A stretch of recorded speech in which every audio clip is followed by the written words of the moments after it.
Hello and welcome to episode 11 of Well Played. I'm your host Bluetongue. From around Sydney, Australia, I'm joined by our hosts, hunkering down in the hills. We have Harrow. How you doing, Harrow?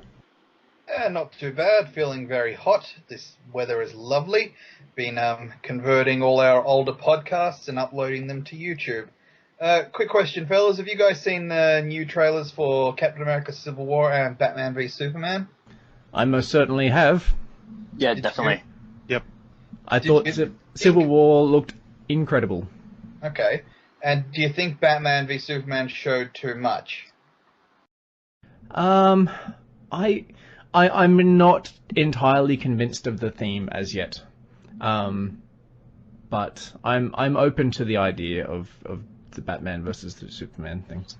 I think we need a whole nother podcast episode to go into this because there's so much to talk about as far as Batman v Superman, that trailer alone. Yeah. How do you feel about Batman, Harrow? It's not bad. You know, played a bit of it, played a bit of the games, yeah. Not bad. Okay. Yeah, we'll do an episode talking about The Dark Knight Returns sometime before the movie drops. My other question was about Civil War, because I'm worried that, you know, the jokey, jovial one-liners of Marvel movies trying to do the burden, the strain, the horror of brother fighting brother. I'm not sure they're going to be able to pull it off. Because you got to remember the first Age of Ultron trailer was dark and gloomy, and you're thinking, oh, this shit's about to get real, and then it really wasn't. Yeah, it wasn't. Yeah, it didn't get quite as grim as I kind of expected it to, but hey, they still killed one.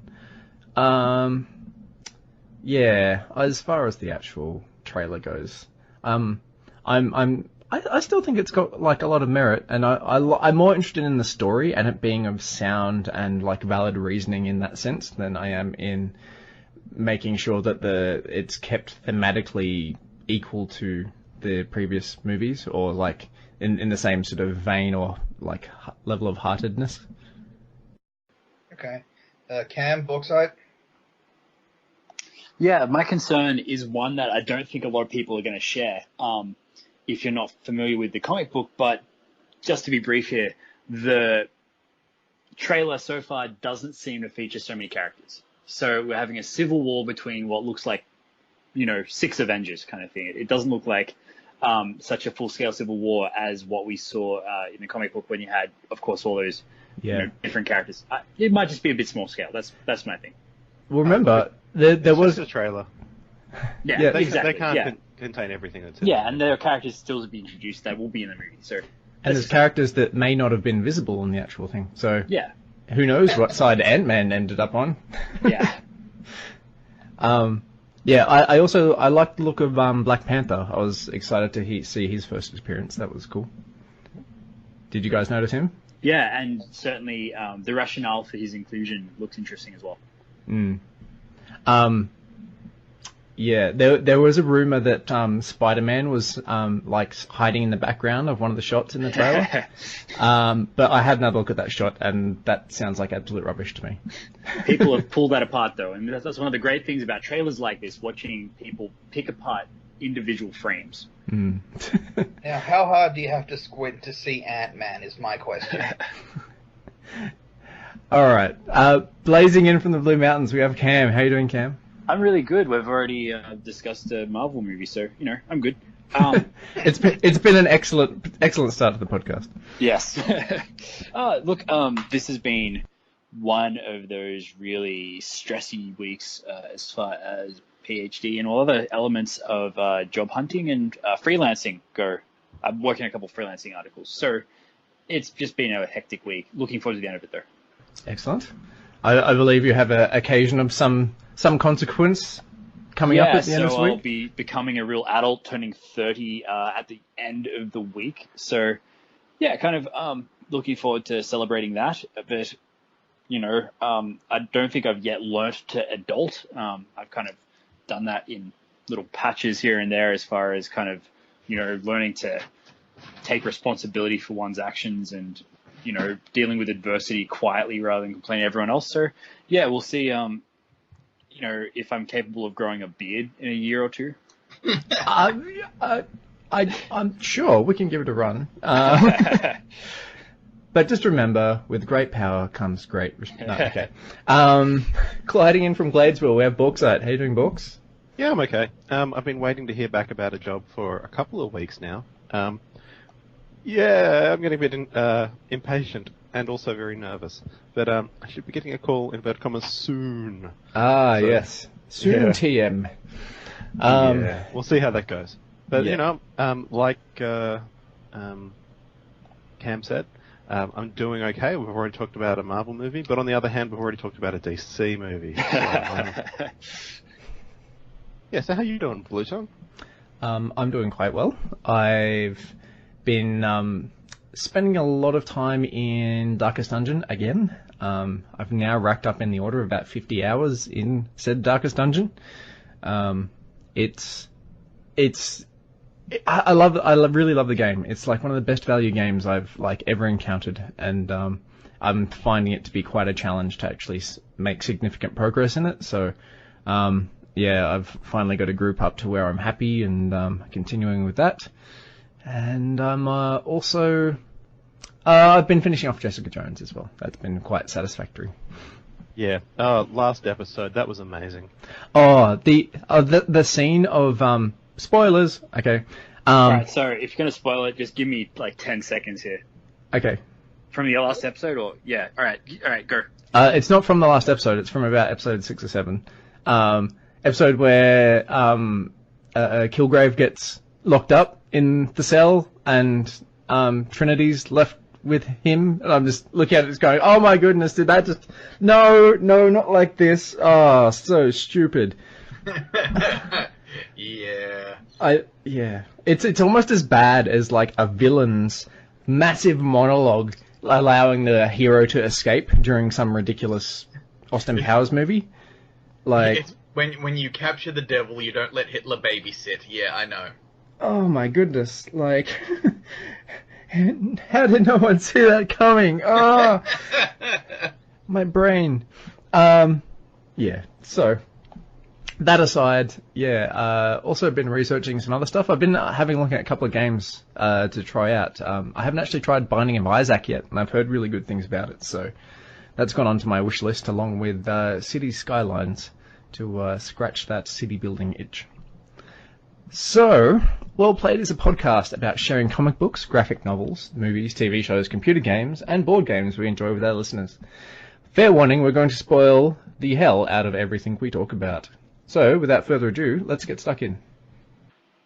Okay, so we're going to talk about Sheriff of Nottingham first today. Sheriff of Nottingham is a bluffing board game where basically one person is the sheriff and that rotates around the table, but everyone else is trying to ship illegal goods into Nottingham and not get caught doing it. So there's a mixture of legal and illegal goods on the table, and you put them in a little sack and give them to the person who's currently the sheriff and say, "Oh, look, that my goods are perfectly legal. You should totally let me through." If the sheriff opens up your sack and it's legal, they pay you a fine.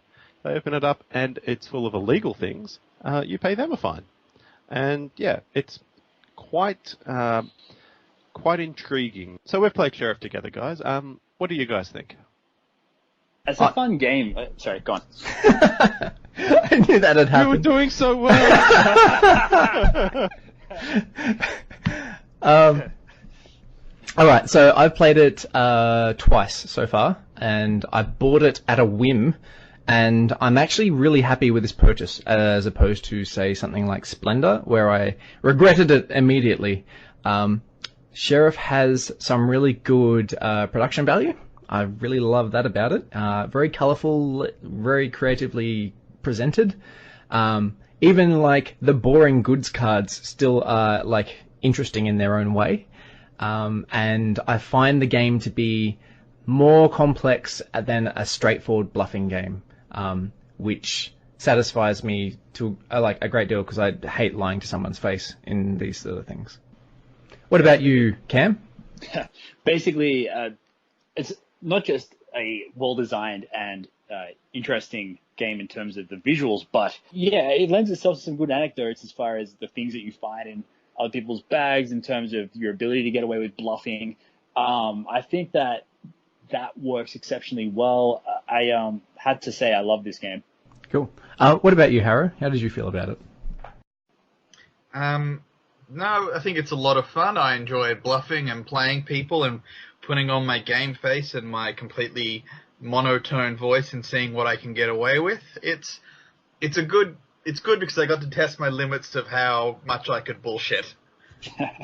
Yeah, that's a pretty valid point. And like, rather than having to get away with a lie, it might just simply be a matter of like working up to the lie, or just throwing your stuff into a bag and hoping for the best, and just seeing how they respond, letting them make the tough call rather than having to try and like put on a game face or something like that.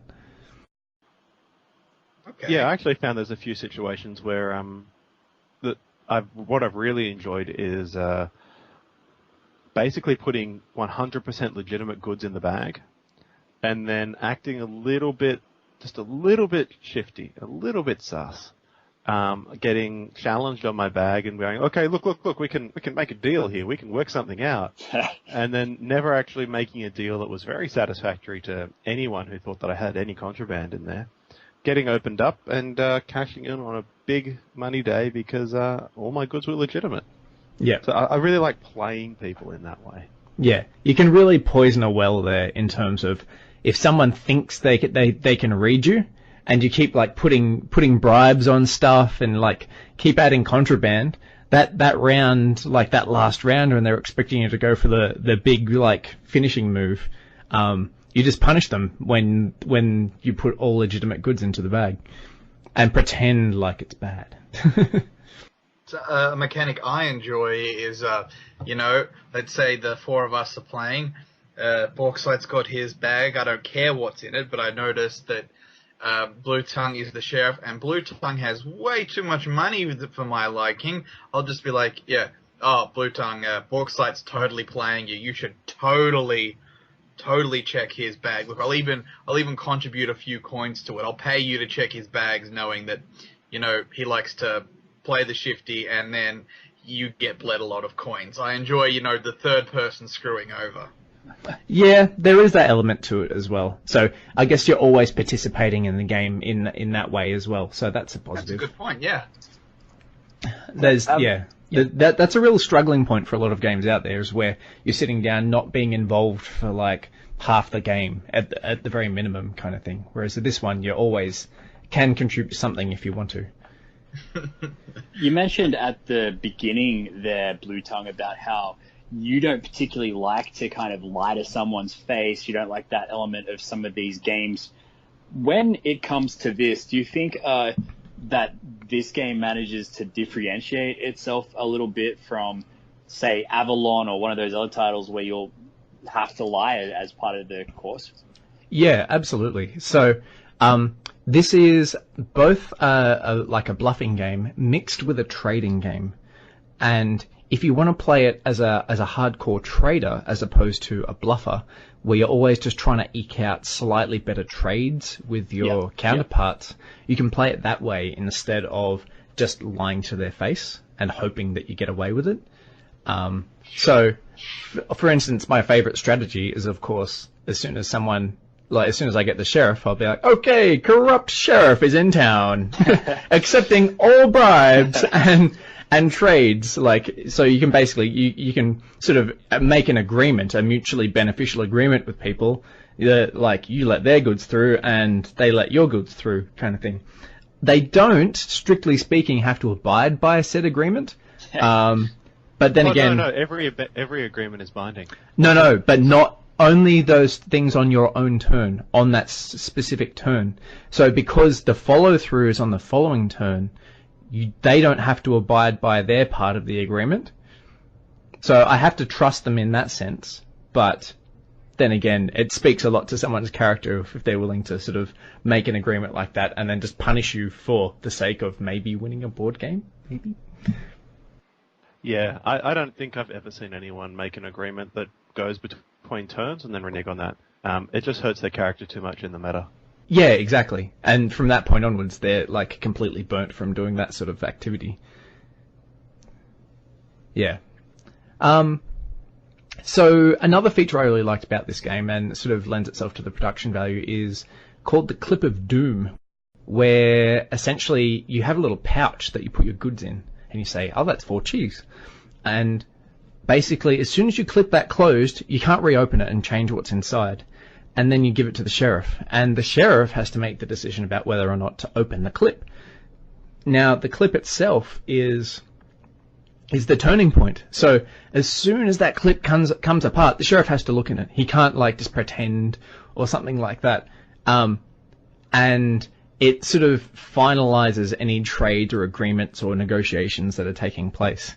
And yeah, it just makes it even more hilarious when someone just opens it without even talking to the person who was expecting to be able to trade and bribe their way through the actual play.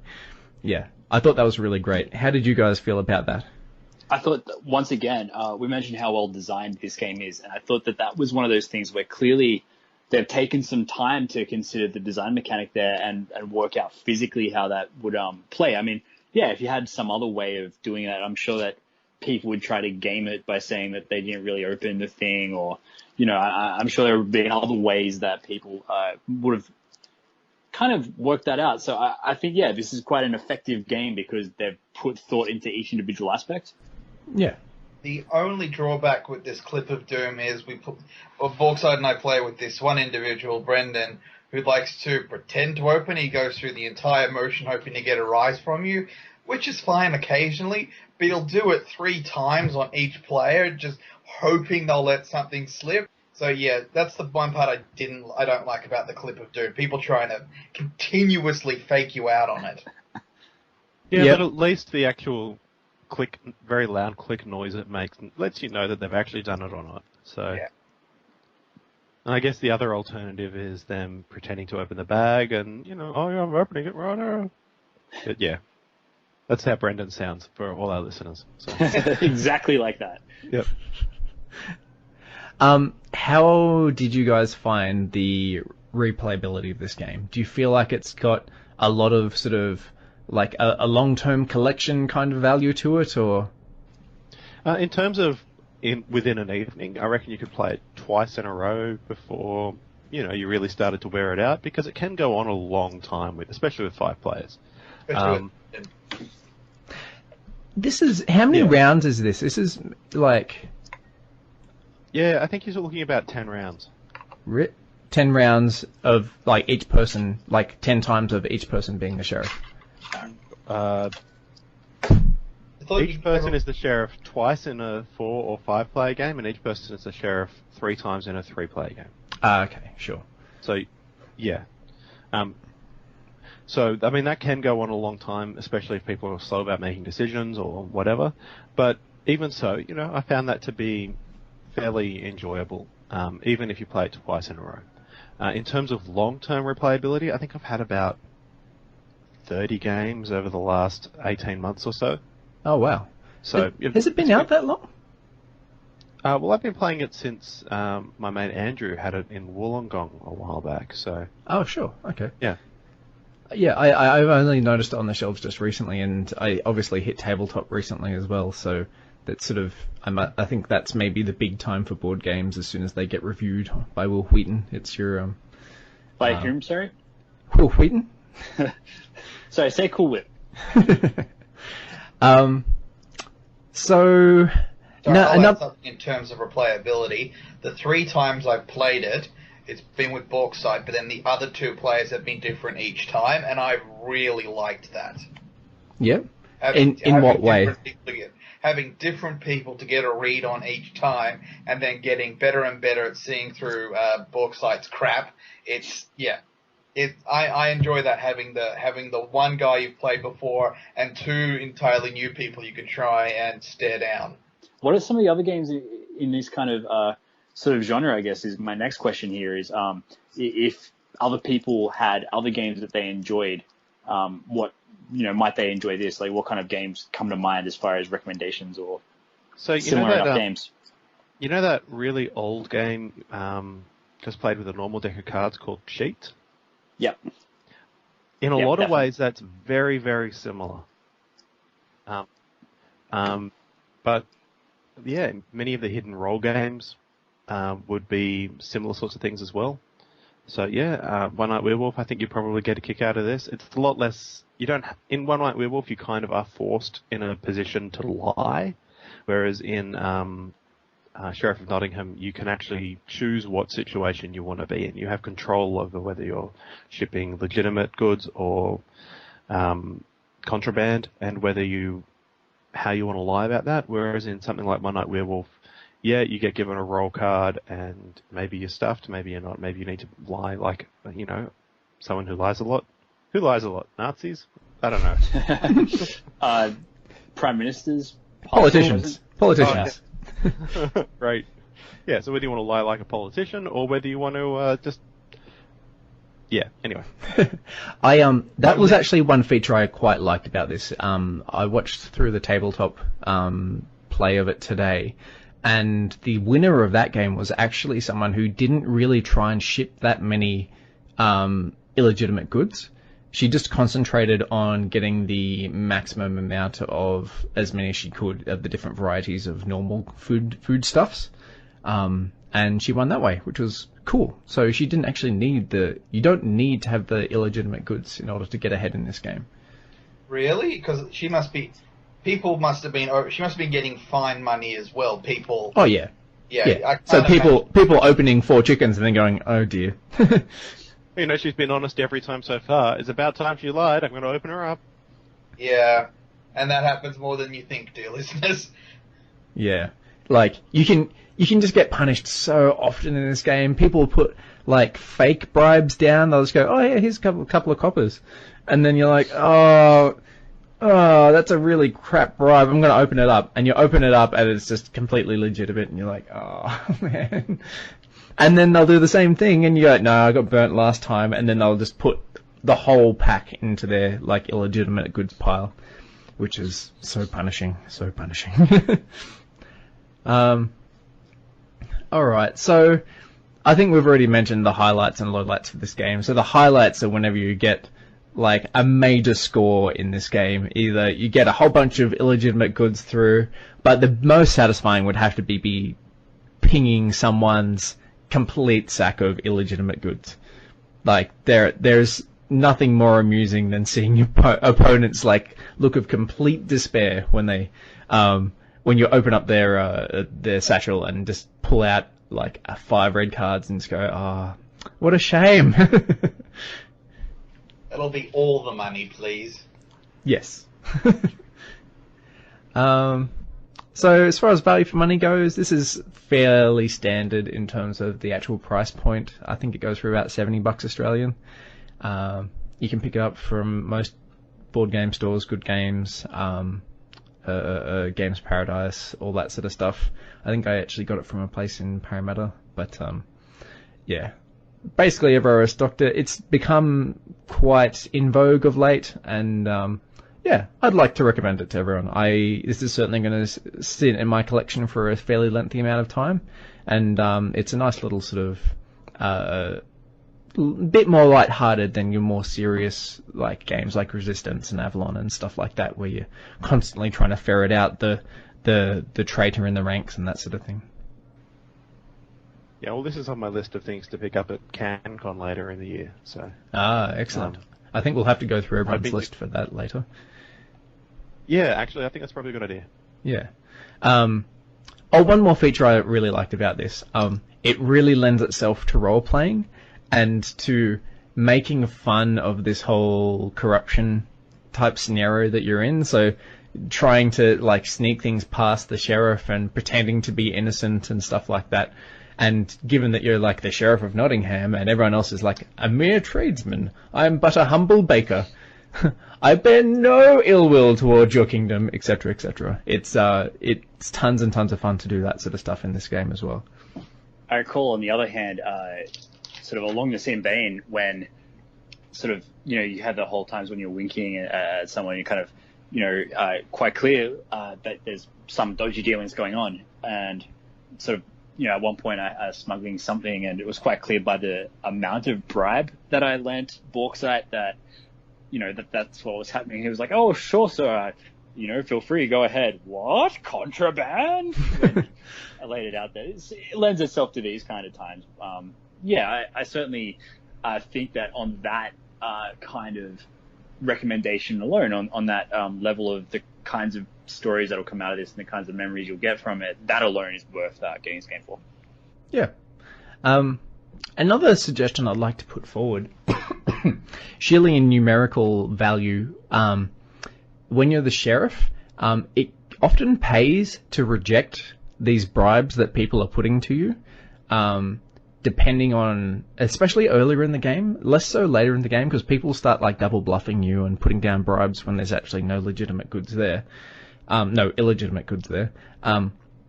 But ignoring a bribe and then revealing like 2 pieces of contraband is worth, say, 8 gold to you, but it also punishes your opponent by a good 15 gold plus. So you end up 20 gold ahead, 23 gold ahead, which is, excellent value. I'm expecting the next topic that we have this week might divide us a little bit more. Certainly has divided the critics, and of course we're talking about the latest James Bond film, Spectre. Now, Spectre is the 4th James Bond movie to star Daniel Craig, so the 4th in the Craig era.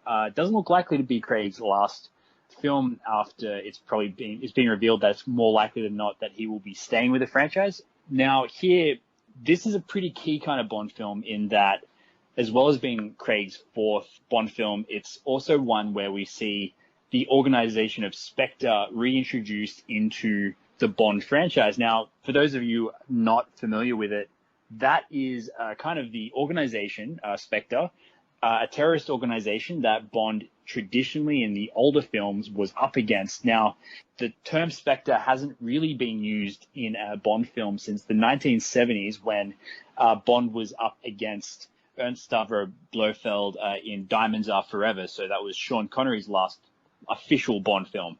Now, here, the kind of copyright around the term prevented that organization from rearing its head until this point, nearly 40-some years later. Basically, this has been a film that hasn't been received so well, despite it being helmed by the same director that directed Casino Royale, the same director that did the last film, Skyfall, which was released in 2012.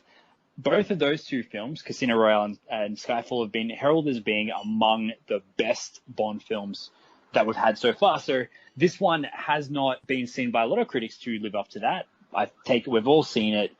Now that you've seen it, what do you think initially of Spectre? I found this film to be very enjoyable. Essentially, I found it to be well structured, well paced, but it did have some weak points in it as well. So I'm sure we'll talk about it. What about you, Harrow? I liked it more than Quantum of Solace. Resoundingly positive.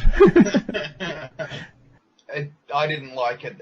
I liked it more than Quantum of Solace, but nowhere near as much as Casino Royale or Skyfall.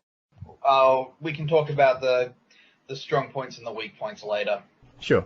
What about you, Bauxite? How did you feel about it? Look, I enjoyed it more than Quantum of Solace too. I'd rate it probably around the same point, but only a little. I enjoyed it only a little bit less than I enjoyed Casino Royale. And I think almost everyone can agree that Skyfall is probably the strongest Daniel Craig Bond film to come out so far. So, yeah, I'm not sure I agree with you there. I didn't get as much out of Skyfall. I feel like I got about as much out of Skyfall as I did out of this as well. Okay, fair enough. Yeah. Look, I quite enjoyed it. It was a bit of fun. It's not the deepest, most complex action movie I've ever seen. But then again, when I watch an action movie, I'm not actually looking for deep and complex. So, yeah, it was fine. I'm not going to give it, I don't think in general I particularly enjoy Bond films. But as far as Daniel Craig goes, he's certainly better than Pierce Brosnan in that role. And this movie was, not terrible at all. For those of you who are not so familiar with Daniel Craig's older work, you really should check out a movie called Layer Cake. it's very much along the lines of Lock, Stock and Two Smoking Barrels meets James Bond. Tons and tons of fun. To that as being Daniel Craig's application for the role of Bond, kind of the film which got him noticed as far as contention for it doesn't lend itself to direct comparisons in terms of the character he plays, but certainly as far as being an action film and him, being the main actor to carry it. Definitely, I think here that I might be the sole person to have really, really enjoyed this film or really thought that it was better than some of the reviews that I read or heard. I certainly think if I can be a bit shallow here for a second, visually, it's amazing as far as locales and that kind of thing, which are always part of a Bond film. The way that this thing looks and the locations from Mexico to some of the kinds of other places. Where else does he go in this? He goes to Rome. What have I missed there? Yep. He hits the Swiss Alps, I believe, or something along those lines, some mountain somewhere. The Spectre base is in not the country South Africa, but the south of the continent Africa. Yep. Obviously, there's some time spent in London, as is traditional. And that was one element too that I thought was handled quite well as far as the London scenes went. I mean, Dame Judi Dench departed the Bond films with Skyfall, and they wrote out the character M. I won't go too much into sort of how and stuff like that. If you haven't seen Skyfall, by the way, it's okay. We'll be back. You put the kind of podcast down and go watch it, and we'll still be here when you get back. That's the magic of this. But basically, they wrote her out of that, but certainly they had a nice way of including her in this, I thought, in terms of the way that they had that, that scene with her in that.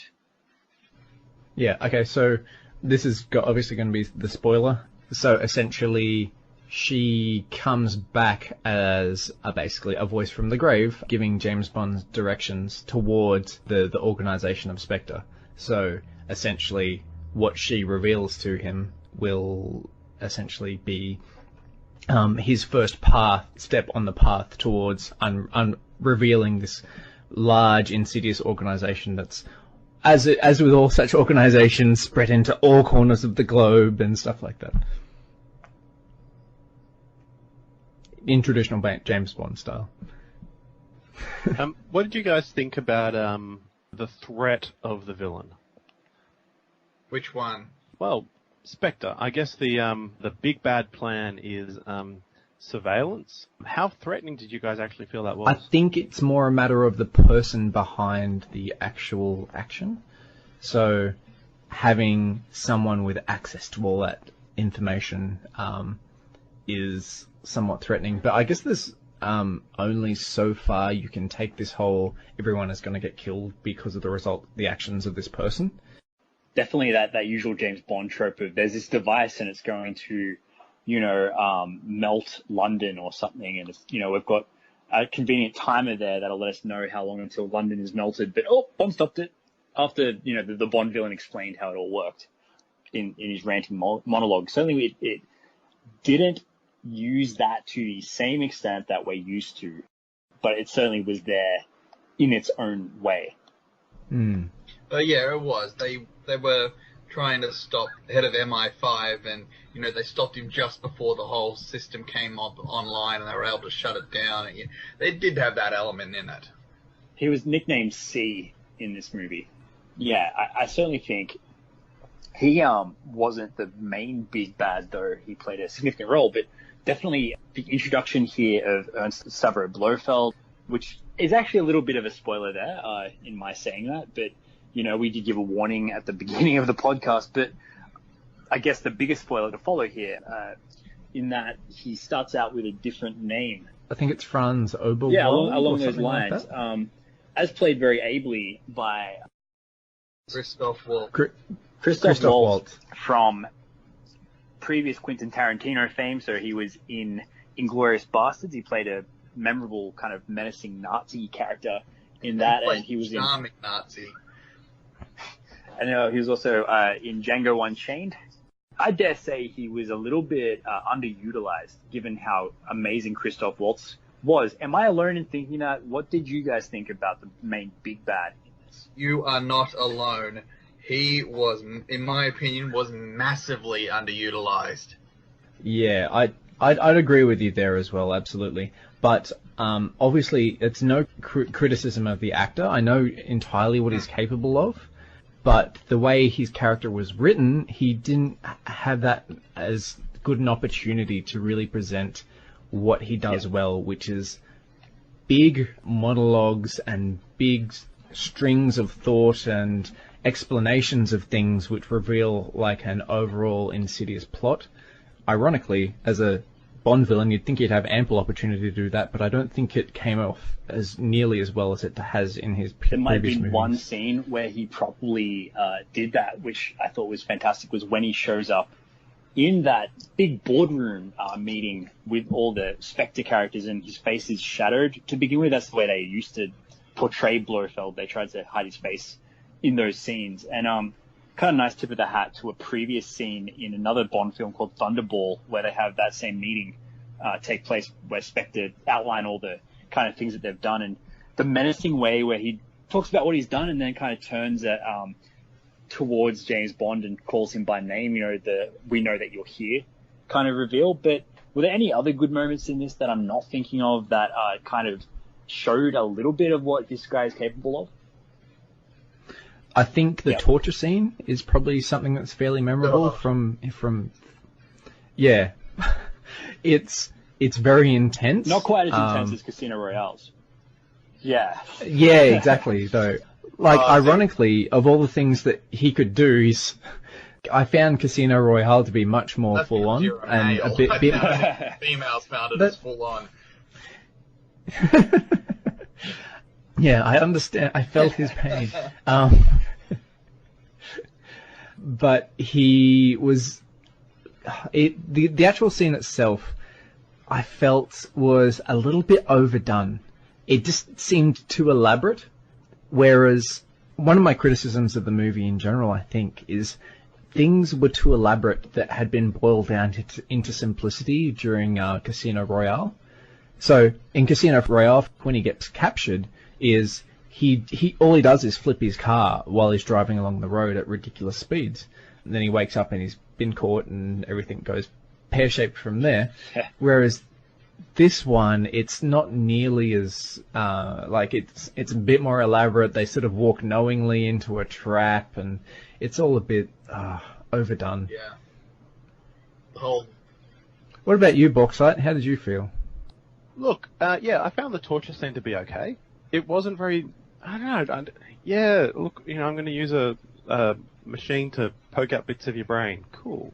I didn't really understand why that was relevant. Yeah, it was a scary thing to do to someone, but it didn't work. Yeah, it's to do here with the concept of memory. So basically, Blofeld, as I'm calling him now, I'm forgetting the other name that they give him, but he's a character from Bond's youth, someone who he grew up with, who he said kind of transplanted his own role in the family. Kind of, I guess he described him as a cuckoo. So with this kind of playing on memory and these memories that Bond has, he's trying to essentially erase his mind, erase him from the family, I guess, like get rid of all the memory of that. That's how I read it anyway.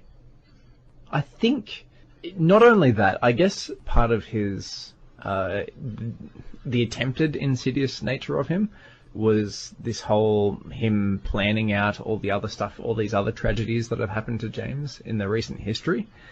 But I honestly, I didn't see those as really strong links.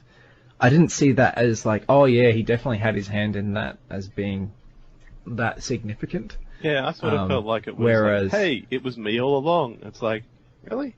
It was? No, it really wasn't. There was other villains there. They were doing the... It was me all along, Austin. Yeah. Was it really? No. Also, that torture scene seemed to be all about the girl. You'll never remember her face. You love her so much. It's like... Does he? Yeah, do you? Yeah. Okay. Bond. I think he loved one woman one time, and we saw how that ended. Was that M? I was thinking of Vesper Lind, but perhaps you're onto something there with them. Yeah. Oh, I don't think it was a sexual relationship, but I think M was probably the person he had the most affection for, I guess. But anyway, yeah. Look, I mean, it just seemed a little bit contrived, that scene, but on the whole, Yeah. whatever. Yeah. There were some definitely amazing action sequences when he's running through the old MI building, which was being condemned for demolition. Trying to find, the girl and trying to find the villain. Awesome, great. That was Yeah, I thought that was quite original. I like that. the car chase sequence at the beginning was fantastic. Oh, that opening was one of the best Bond openings I think I've seen. The Day of the Dead one. The Day of the Dead in Mexico, yeah. Yeah, that was fantastic. That was great. What car chase you talking about? Sorry. The car chase just after the big Spectre meeting. Oh yeah. Yeah. I didn't like that. I did not like it at all. What didn't you like about it? I didn't like the installed weapons not working. Instead of going, oh wow, okay, that's cool, there's machine guns in it. I guess we're hearkening back to the good old days of James Bond and all his gadgets. And then they don't work. It's like, oh, just make it a good car chase. You don't need to, have all this silliness in it as well as, I thought that Casino Royale was the beginning of that line of thought. Okay, this doesn't need to be super complicated to be exciting and action-packed. It just needs to be simple and well done. And that's all I wanted to see, but I didn't really get it. Yeah, I can pay that. I thought that was just a little bit of fun. I didn't take it too seriously, but it was okay. I really enjoyed the sequence in the Alps just after they kidnapped the Doctor. That was great.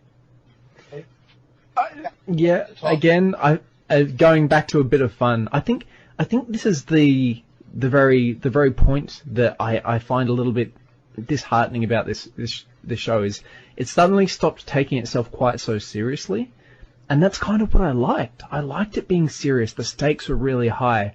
When he's flying a plane into a forest, it seems utterly ridiculous. That part, as much as I thought the beginning was excellent, the one part that sort of took me out, the whole Bond explodes a building, then stands on that building as it's kind of going down and crumbling, and then lands okay, and then walks away from an exploded building. Or an imploded building, really. That's the kind of fare that you would see in the previous Bond films, the kind of ridiculous stunts and things like that really stretch it to the point of incredulity, whereas the Craig films didn't depart from that wholesale, but they definitely didn't go quite that far down the line. So do you think that was maybe it? There's a bit of a tension here between the traditional Bond films and the way that the Craig films have been played in a little bit more of a serious way? Yeah, I feel that's definitely the case. And you even look at the climax of this movie and the way things turn out for Blofeld, and it's like, oh gee, that seems it's almost just a bit tacky. It's a bit which overdone. Part specifically was that the scar on his eye, for instance, or yeah. So the big scar he gets across his face, and it's like, oh wow, I guess he's a proper villain. So rather than all of the Bond villains are people who could essentially themselves, the best ones anyway, could essentially themselves be James Bond, but they've got some kind of disfigurement or thing like that. In this case, that was kind of playing to that old way that Blofeld gets portrayed as. So, Dr. Evil is based on Ernst Stavro Blofeld. But yeah, I totally agree that the way they went about giving him that scar, it was you've had this horrendous incident happen to you, and what you have to show for it is that one scar on your eye really just happens to conveniently be there, and you're not at all perturbed by the fact that it's losing color. Yeah. So, I think you're missing the elephant in the room here. He shoots Blofeld's helicopter down with his handgun. That's the thing. I just went, what, seriously? I could not no. That just took me right out of the movie.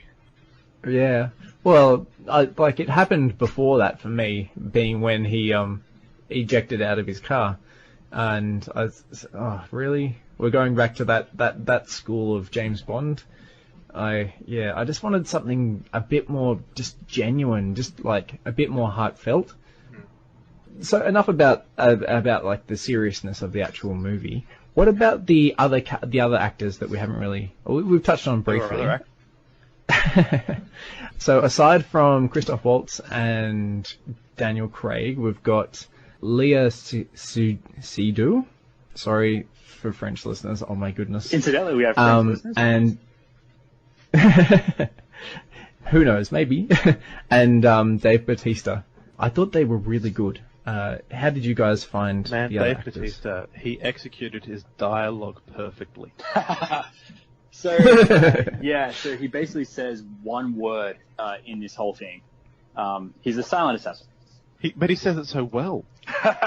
He didn't need other dialogue because he did so well at that one word he said. Right.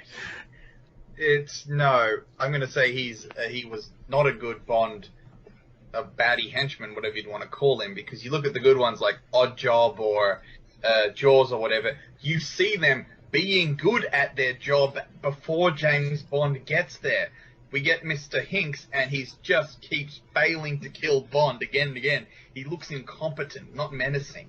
See, that's where I disagree. Like, we see him assume a particular role at the... I can't remember exactly the title he's going for, but I guess head henchman guy, if you like, or one of those things at that Spectre meeting where he basically takes out the eye of that guy. The way that was handled kind of gave him this credibility, and the way that he beats the crap out of Bond on that train, and he keeps coming. He's like kind of the Terminator in that scene. The way that they dealt with Batista there, I mean, he's a menacing guy in terms of physicality. So I thought he was well utilized.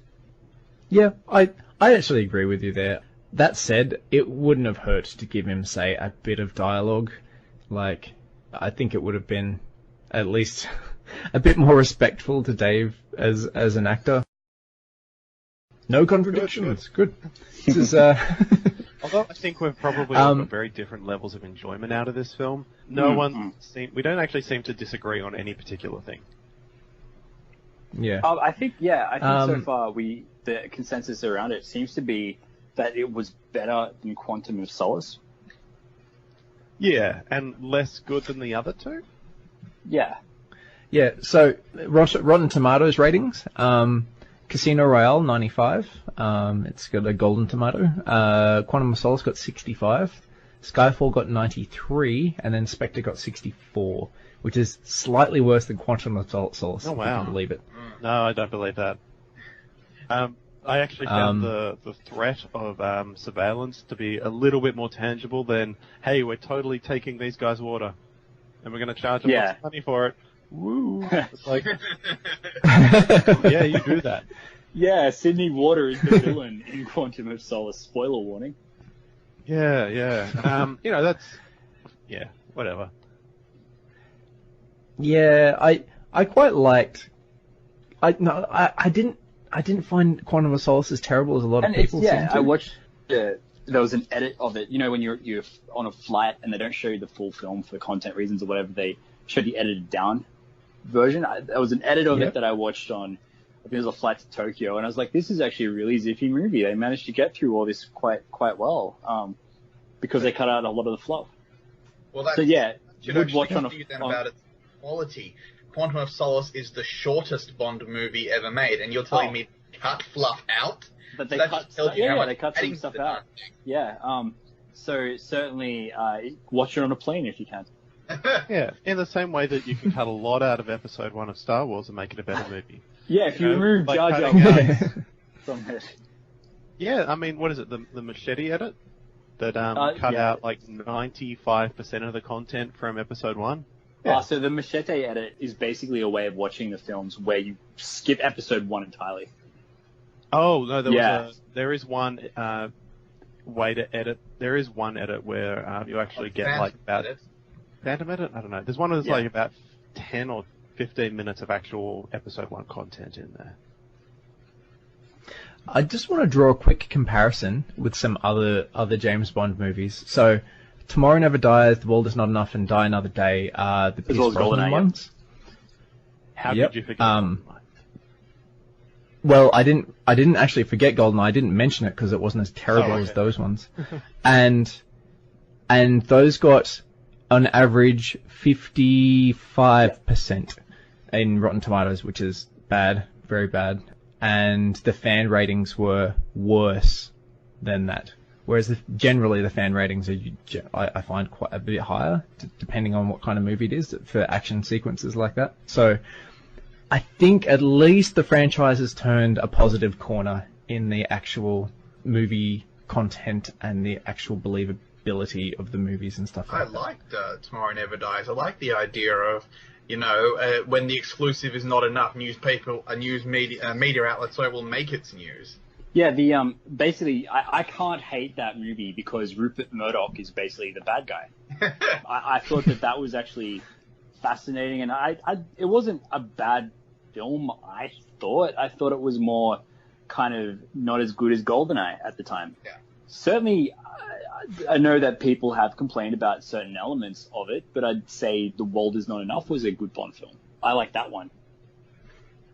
I totally liked Die Another Day up until the point where Madonna stopped singing. And so you mean you like the opening sequence and Bond being tortured, and it was all downhill from there? Yeah, that was actually really good. Yeah, that was actually fantastic. That was not entirely so, but him being captured and then that little bit of believable, that human side of him. Maybe I'm just wanting my James Bonds to get tortured. But torture is an element of the Bond mythos. The character being tortured and torture being used against, usually, quite frankly, let's face it, it's a bit of a misogynist franchise against the women of the franchise. But those tools have been turned against Bond. Certainly, there. And I thought the way that he distrusted M a little bit after, being released from a North Korean jail, that was interesting. But yeah, it was certainly, I dare say, that was the worst Bond film, but does anyone else want to go in on this? I would suggest that there are worse older Bond films, things that have been more poorly paced and less believable than even the Pierce Brosnan ones, but I'm not familiar enough with the series, so please don't critique me on that. That's the specific examples. On Her Majesty's Secret Service is almost a parody of itself. There you go, there's the worst one in my opinion. Yeah, I could see why. Certainly George Lazenby as Bond. Wasn't asked to come back. Yeah, I mean, he wasn't a bad actor. Certainly not as far as the rest of his career went, but as far as at that particular point and as far as that role, I just don't think no one who follows Sean Connery was going to have an easy time of it. But yeah, I can definitely see that being a contender. Can I ask a couple of... someone please explain the story to me. This was my biggest criticism about Spectre. Bond goes to find Mr. White and asks him, and Mr. White points him towards his daughter, who the daughter points him towards a hotel room, and the hotel room points him towards an installation in the middle of nowhere. And he had to promise that he would look after his daughter, but as soon as Bond comes nearer, the daughter's life is in danger. Couldn't Mr. White have said, oh, by the way, the lair is here? Or if he couldn't remember that, he said, oh, by the way, check out this hotel. That's where the location is. Why did he give his daughter up? I don't get it. So if I could kayfabe for a little bit here, as far as potential explanations for that, maybe, this guy's toward the end of his life, he's terminal at that point, and he wants his daughter to be protected, he was worried for her life. Her life was already at stake before Bond enters the picture. But she was a lot safer before Bond entered. But after I said at the beginning that there'd be no consensus on this film. Yeah. Yep. Okay, so sort of tying it all up, I would personally recommend people seeing this merely for the quality of the actors they're in, even if they weren't presented with the best script with which to execute their abilities. What about you guys? You could skip this one and go, no. If Christoph Waltz's Blofeld is never used again, you can skip this Bond film. I'm almost entirely certain that he will be. Kill him. Everything's pointing towards Leia Seydoux being in the next one as well. So I think the bell's tolling for her then. If Blofeld's alive and both, Yeah. both of them are in the next movie, yeah. Yeah. What about you, Bauxite? Yeah, I wouldn't spend money to go see it in the theatre, but, you know, if it's on free-to-air, I'd probably give it a watch. Sure, and My Cam, how do you feel endorsement about might be it? a little bit more ringing than that. So down the road from me is a cinema that I can just walk to that costs, I think, $12 tickets at Glenbrook. So this is currently playing, I believe, still for the time being, at Glenbrook Cinema. So if you have a chance to see it there, $12 tickets, I would personally not regret parting with that kind of cash to see this. I still recommend it because I think that it's an interest, especially if you're a Bond fan. That said, if you're a Bond fan, you're not really waiting around for some guy on a podcast to tell you to go see a Bond film. You just have seen it by now. But definitely, I appreciate the nods to the other films. But I think you had mentioned earlier, Bluetongue, you had a particular experience of watching this one that you didn't appreciate, or? Yeah, so this is more a complaint about cinemas in general rather than this particular movie, and it may be also directed distinctly at Australian cinemas, but they have a really, really, really bad habit of cranking the air conditioning, regardless of the conditions outside.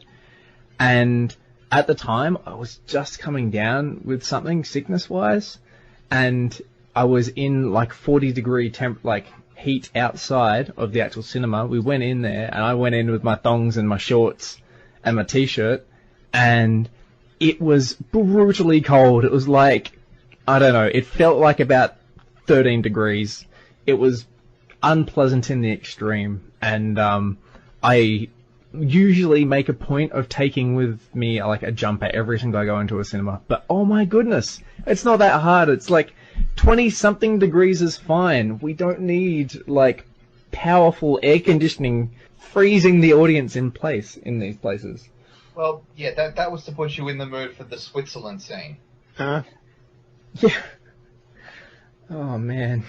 Yeah, it's unpleasant in the extreme. It's totally unnecessary and just really poor management. It annoys me. Really annoys me. When you see your midnight session with a cinema full of sweaty nerds, you'll be thankful for the air conditioning then, I think.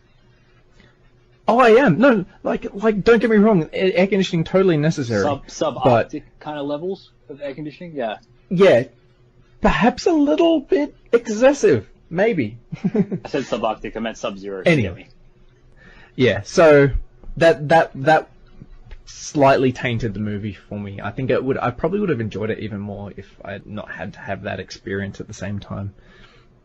Cool. So, Bauxite, do you want to wind us up? Thanks for joining us this week. We hope you've enjoyed yourselves as much as we enjoyed Quantum of Solace. You can catch us on Twitter at wellplayedau. You can send us questions, comments, or abuse at wellplayed@gmail.com. And if you like us, please leave us a 5-star review. Thanks, guys. Bye. Cheers. Bye.